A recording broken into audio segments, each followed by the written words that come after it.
Hi, everyone. Welcome back to Lisa's Love and Light. Thank you all for being here today. Happy Monday. I don't know if you guys, you know how Mondays are. It's like beginning of the week, etc., so forth. And, you know, some people feel like, ugh. But I'm on vacation this week, which I'm happy about because I get to take care of the things I need to take care of and been trying to learn the area where I relocated to and just getting familiar with where everything is. GPS is the best thing for me right now since I still don't know where a lot of things are. But I'm glad I made this move. It was very it was a challenge, and it was a little bit scary because I didn't know how this was going to work out. But like I said, guys, I always talk to God. I stay in prayer. And the things that cause me fear and pain and like that, I learned to get through that with God. Because if God is for me, who can be against me? And I'm going to talk a little bit about that. And no, we're not in church or anything like that. I'm just sharing my experiences on how I'm getting through this grief, pain, and how I'm healing things and transmuting and giving it to God. And then once I give those situations to God, I leave them there. Because in the past, what I used to do is give it to God and worry and worry. Oh my goodness, what's going to happen? How am I going to get through this? What am I going to do about this? How am I going to get that? Etc. and so forth.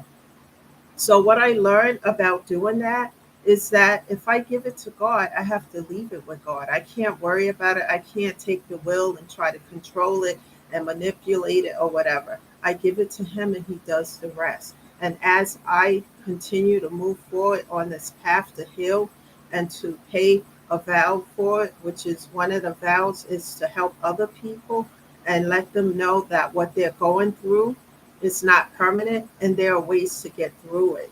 And I talk about it using my own experiences and on how I got through it. And perhaps someone listening will learn how I got through these things because they may be currently dealing with a situation that I already went through. And I share how I got through it, and it may be beneficial and help them to get through these trials and tribulations. One thing I do know is that during the time that I went through these things, I learned that life is, situations, people um, come into your life for a reason, season, a lifetime, or a lesson. And I emphasize lessons because this is what these things are, many of them. And if we don't learn them, we're going to repeat them, no doubt. So I hope you guys are doing good today and you're getting through the day, and that these daily messages from Monday through Friday, when I'm on here, sometimes on a Saturday, it depends, that these messages are helping you and that you are benefiting from them, and not only to benefit from it, but to share it with other people who you know that might be having a difficult time due to grief, loss, and trauma. That there are ways that we can heal ourselves from these things and get through it. Remember, guys, we never get over like losing a loved one or someone who meant a lot to us or everything to us. But we can get through the pain of it all. We want to make sure we're in a space of not just existing, but embracing and enjoying life to the fullest. Not to just exist and go through life existing, but to embrace it to the fullest. And we can get from A to B to C to do that. So I share things with you guys from my own personal experiences and what I've gone through to help you as well. I'm not a therapist or social worker. I'm just someone who's gone through a lot, and I've went through a lot of these things without having any physical help from other people, from God, of course. And just I talk about how I've gotten through it. So let's get into this topic of discussion, and it's called the power of prayer and healing. So we're going to talk about that, the power of prayer and healing. Um, One of the things with me, when I was going through all of these trials and tribulations that I constantly talk about with you guys, um, these things started back in 2020, um, up until about 2022, mid 2022. I started learning how important it was to talk to God and asking Him for help and solutions to these ongoing problems, because these specific problems kept repeating itself in my life. It just kept coming back. No matter how hard I tried to get rid of them, they would reoccur. And one of the reasons, guys, hear me, because if any of you are going through this, I'm going to tell you why. It could be occurring in your life, repetition of problems and situations. For me, it's because I wasn't learning the lessons. Like I talk about lessons, life is about lessons. And if we don't learn them, we have to repeat them. And I was repeating lessons because wasn't learning them. And they kept coming back in my life, probably in a different shape or form or person, but it was the same lesson. And if we don't learn them, they're going to keep coming and coming like a revolving wheel, turning and turning and coming back into our life until we learn those lessons. I have a few notes here so I can cover certain things. Um, that is when I learned about repeating unlearned lessons and toxicity, because I was allowing it. Like I always talk about these vampire movies. Like there was one I saw where a vampire was at the door, and the guy didn't realize he was a vampire. He asked if he can come in. And he said yes, he invited him in. So I was in that situation, inviting toxicity into my life, thinking that just because these people had, you know, specific issues and things that I can, through my generosity and who I am, I can help them through it. And I had to learn that I was inviting these negative situations in my life, and people saw my generosity and nature, and they were taking advantage of it, and I was allowing it to happen because I was inviting these things into my own life without my knowledge at that particular time. um, so I learned how to meditate and draw closer to God, and I started doing that during a shutdown, because remember guys, in 2020 we were in a shutdown for about a year. And I just started praying, meditating, asking God for help, because I was in a real bad place at that time.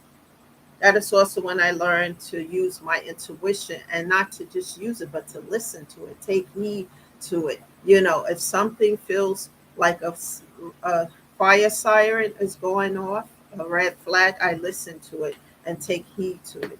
And I wasn't doing that before. I was making excuses for people and situations instead of taking heed to the red flags that were appearing, because they always come up, guys. And if you feel some kind of way and you get a sick feeling in your stomach about something, listen to that, because that's your intuition telling you that there's something going on with this particular situation.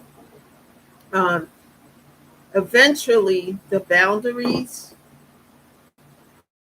Uh, I learned to listen to my intuition, guys, and then what I started to do is to set boundaries.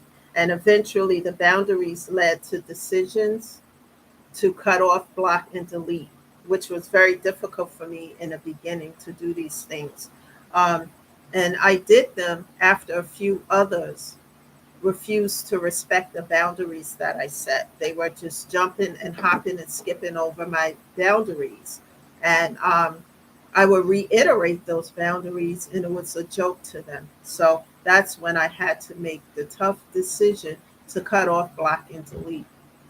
And at first, when I was cutting off, blocking, and deleting, I would unblock because I would feel, some kind of way, and then give the person another chance, and they would do something even worse than before. And my therapist would just keep telling me, and then I would get upset And when I had my session with my therapist, I would talk about, oh my God, he or she did this after I unblocked them and gave them another chance because they said A, B, C, and D.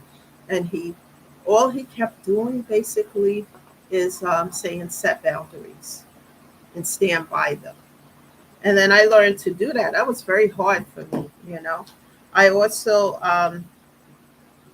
as I start to do the work, guys, and start to meditate and ask God to help me, and as God started to help me, I started to hold myself accountable for the bad decisions that I made to be generous and subservient to the wrong people, the wrong individuals in my life. Because when people think that you're generous and kind and giving, for some reason they think you're naive.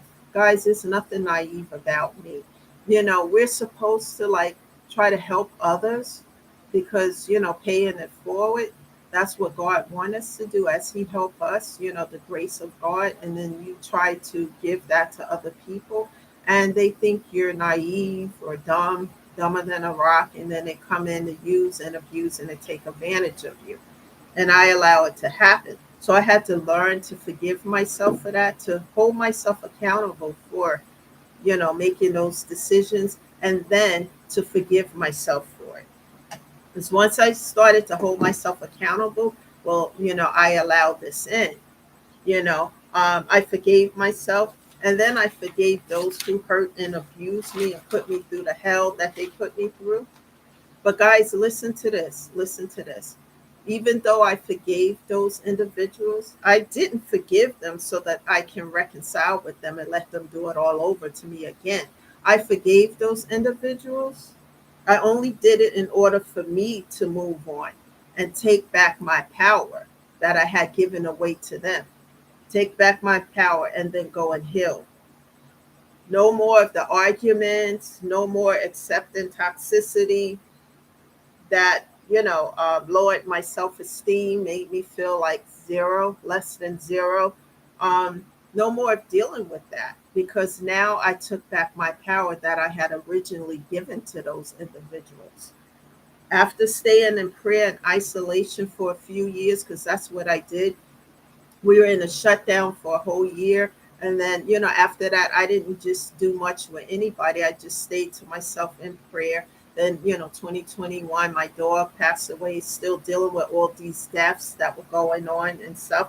I started to stay in isolation, meditation, and prayer. And I started to grow in that, in my relationship with God, getting closer, making vows as I did so, staying in a place of prayer, meditation, asking God to help me.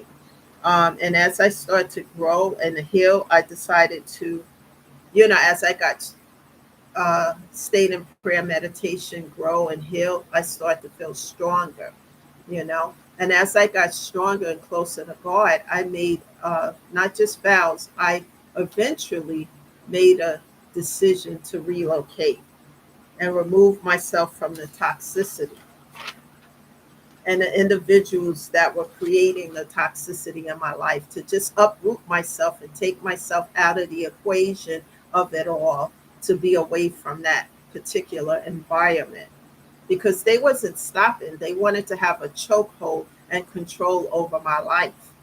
And they didn't realize that as I went into isolation and prayer and meditation and grew closer to God, and I started to build behind the scenes, just this platform that I started, um, has grown so much. But when I started it, I had no idea, how this was going to go. But I wanted to pay it forward as I made a vow to God that I was going to help other people. And I know YouTube is a platform where thousands of people listen to different videos and healing and, healing and, what's the other thing I wanted to say? Healing and, removing toxicity from your life and being able to feel whole again, especially when your mental and physical health is being affected, by um, the loss of loved ones and trauma and things like that, and talking to people. And the channel start to grow.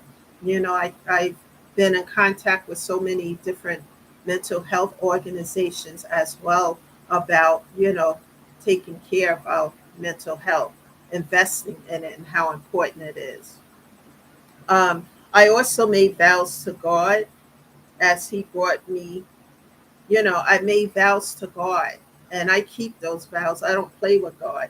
I made vows to God as He brought me out of the hole that I felt buried in. Because for a long time, I felt like I was in a hole, buried, getting deeper and deeper in that hole. And I had nobody around me. The people who originally, yes, Lisa, I got your back, I'm here, they were nowhere in sight. So anything I built, as I built, you know, um, what did for healing is I threw myself into work. And one of the things during a shutdown is to write my third book, and all those things were therapeutic for me because I would set up and create an environment that helped me, like, for example, candles, music, as I sat down and wrote a story, and I kept writing and writing and writing and just, music, a lot of music, and just the isolation helped me to stay in prayer a lot with God. I threw myself into therapy as well because by Zoom, weekly sessions with my therapist, and throwing myself into nature and just talking to God all the time about my pain, about different situations, what I was going through, how it was making me feel. All of that went to God, talking and said, please help me, don't let me fall, etc. And as I did this, guys, God started to help me. And as I start to honor those vows that I made, God started to lift me up out of that hole that I felt like I couldn't get out of, you know. I also took the focus off of those who were causing the toxicity in my life, and I redirected the focus to me and my healing, to put forth that effort into me. So what I did is took back the power that I had given away to these toxic individuals and put the focus on me and took the focus off of them. um, it was hard to do because people want to, when they feel like that you are, weak, there's nothing weak about me. Um, they want to use you and abuse you and keep that cycle going, and they want to keep that chokehold around your neck. And I gave it to God. I went into prayer day and night and day, whatever I needed to do. Cried out the pain. That's an outlet as well. Crying, a lot of crying until I couldn't cry anymore. And, just realized that I was worth it. I was worth it. And no matter what people felt and what they were doing, I was worth it. And the way to take myself out of that hole and to crawl out of that is to redirect that focus back on me, to build up my mental and physical health as well as my self-esteem that was shot down as well because of going through all the toxicity, and looking at people from a different perspective. And when I say from a different perspective, if it's a duck and it's yellow and it's quacking and walking like a duck, I don't call it a dog or a bird, or I don't call it a dog or anything else. It is how it is, and I don't make excuses for it. And if someone is bringing toxicity and being abusive, etc., I don't make excuses for it anymore. I see them as they are. When somebody show you who they are, believe them the first time around. And I didn't learn that until I went through all these lessons on how to do that. And when people show you, believe them. Don't try to make excuses for it. And I'm not talking about any silly or dumb argument, or I'm talking about abuse. I'm talking about toxicity. When you've gone through so much of it, you start to recognize it when it shows its ugly head. You see it for what it is. And what I've learned to do is not make excuses for it. And it's a red flag for me to do a U-turn in a different direction, because I won't allow that in my life anymore. And what I want to say to you guys too, you don't have to allow it in your life anymore too. As you do the work to heal your mental and physical health, Every day, find time for yourself. It's important to invest in your mental and physical health so that you can grow, evolve, and heal. And sometimes it's important to just, it's always important to embrace life to the fullest and to bring people in your life who genuinely care about you and they don't have any negative ulterior motives as to why they are in your life. You know, people who are in your life because they genuinely care about you, and people who are going to encourage you, support you, and uplift you, not tear you down and see you without nothing. Because I just did a video last week about envious individuals. We talked, I think I named it Smiling Faces. And, I played that song because there are people who can be in your life. It doesn't matter who they are. They can be family members. They can be ex partners, maybe even a partner and other people and situations. Be careful as to who is in your inner circle, because for me there are a lot of envious people.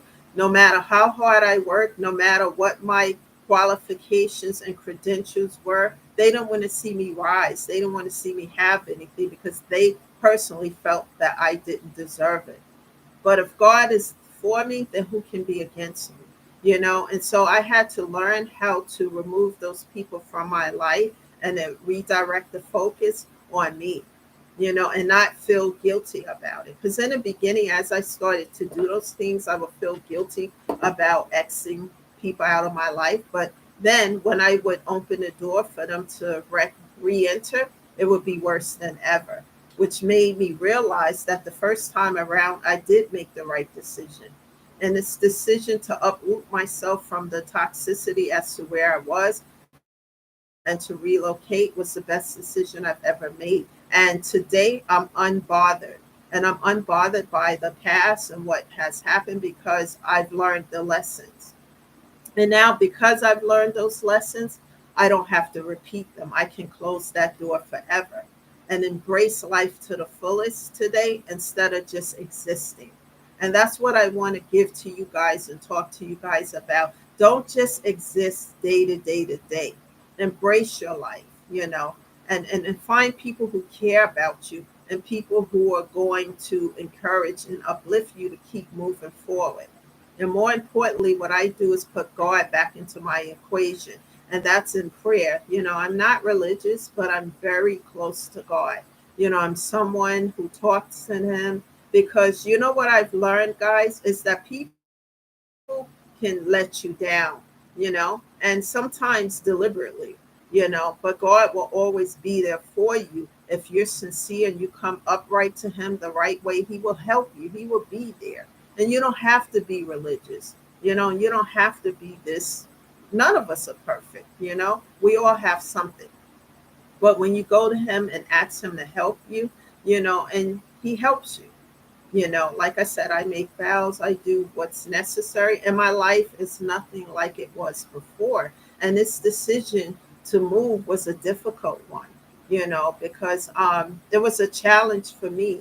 Because, as you going through the situation, I was asking myself, am I making the right decision? Am I doing the right thing? And I would stay in prayer with God. And even though it was scary and all of that, I just continued to move forward.